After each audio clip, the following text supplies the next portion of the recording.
Hello everybody.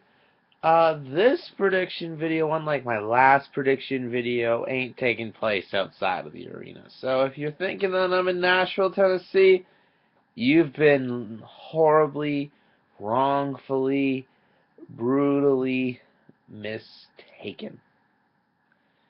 Yes. So you're in the confines of my lovely bedroom, where it's late at night. I'm very tired. I had a long day at work. But I was just like, I'm not going to get this out any other time soon. Just do it right now.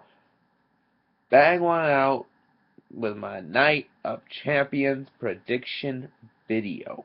Yes. Matches. This is a card. It doesn't intrigue me that much compared to the last show. Well, there's three main differences. The build-up to this pay-per-view has been terrible. Um, I'm not going to the show, and I'm not going to the show. It's just that simple. SummerSlam was happening. SummerSlam was SummerSlam. It was an awesome trip. I loved it. But this is NOC. And NOC, we get down for real. Because Nashville, Tennessee, you're either going to be... I feel like it's either going to be a good show or it's going to be a total bust. Because last year's was... Because they know that they're in a little bit of a rough patch. And yeah. So, we got some matches. First match of the night I'm going to talk about is the Divas Triple Threat match between Paige, AJ Lee, and Nikki Bella for the Divas title. I'm going to go right away, say Paige. I'm not going to get into much detail with this match. Paige is going to win. Nikki's almost going to win. Brie Bella is going to cost her the match. And then AJ Lee basically comes in and Nikki gets pinned. And then AJ will come in and say, I was never pinned. I deserve a shot. Bam, book it, Hell in a Cell. The two of them have their match, and then whatever happens from there, happens there. We go on from there. As simple as that. And then Nikki and Brie can have their feud, and to quote Alex, they can have their one match, and then they can forgive each other. So, yeah. Quote that, awesome Lorenzo Bro. Next, we have Chris Jericho versus Randy Orton. Simple. I'm going to go with Randy Orton. Why? Because Chris Jericho's run with WWE is done after this show. So, most people who end their runs don't end it on a high note. They end it on a low note. And Chris Jericho, I'm not seeing you winning Sunday. Sorry, buddy. I wish you'd won at Mania thing at SummerSlam, but match was all right, and you put Miguel to sleep. Up next, you got Mark Henry versus Rusev, which closed Monday night with a awful angle. And with that match, Mark Henry will not be winning Sunday night. Nope. You're going to have Rusev still be dominant, still be good, and retaining.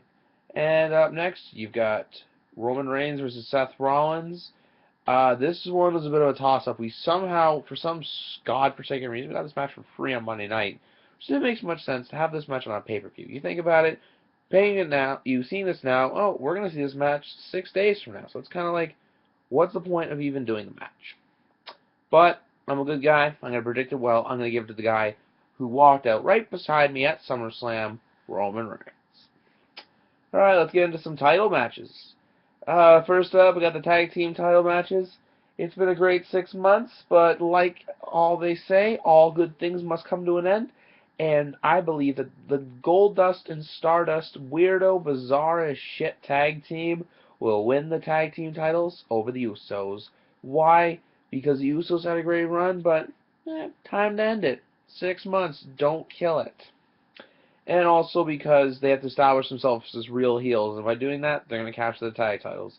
Because doing all these weird heel antics and then still acting weird, and still having all these heel antics and acting weird, doesn't cut it for me. So, gotta have the titles around their waist.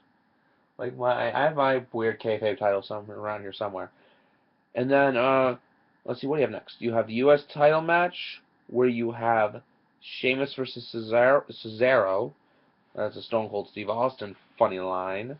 Cesaro, which I believe the king of swing, Cesaro, will retain. Will win the title, excuse me. Cesaro will beat Sheamus. Why?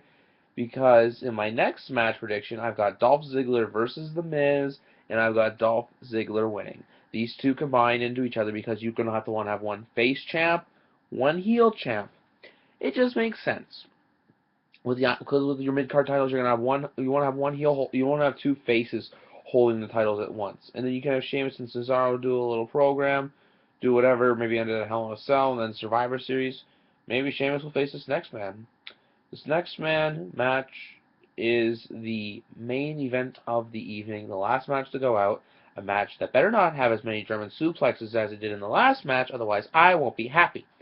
And that is John Cena versus Brock Lesnar.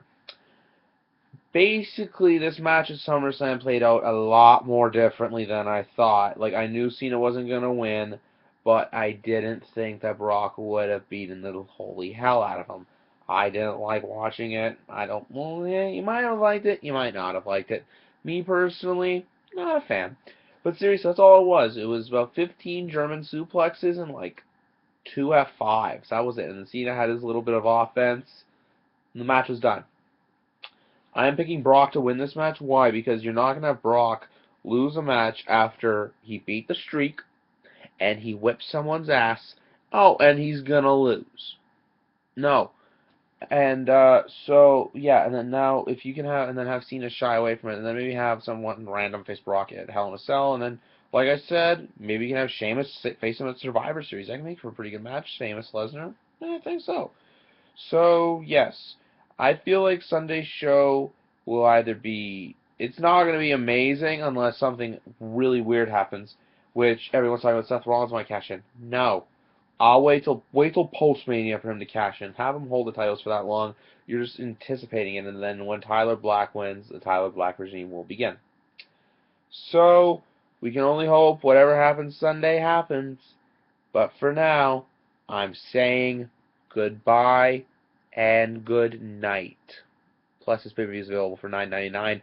$9.99, $9.99, $9, $9 whole dollars, and 99 cents.